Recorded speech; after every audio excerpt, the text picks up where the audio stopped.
یه راز خیلی مهم که خیاطا دوست ندارن شما بفهمید. موقعی که شما از پشت ویترین مغازه به چند مدل مانتو نگاه میکنید، مانتوهای مختلفی رو میبینید که یقه انگلیسی روشون اجرا شدن. شاید به ظاهر شما فکر کنید که این یقه ها خیلی با هم فرق میکنن. ماجرا اینه که همه این یقه ها با یک روش الگوسازی و دوخته میشن. بیان که واضح‌تر بهتون توضیح بدم.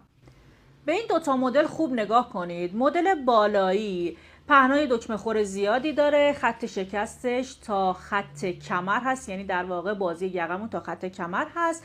دال یقه با فاصله زیادی داره و دال پهنی داره. کت پایینی بازی یقه تا خط قد ادامه داره، پهنای یقه هم زیاده، دال یقه هم سر خوده، یعنی به هیچ عنوان اصلا جدا نشده، فقط یه مثلث وسط یقه خالی شده. من مدل سازی این دوتا رو روی کاغذ براتون کشیدم، دقیقاً همین ها رو روی پارچه هم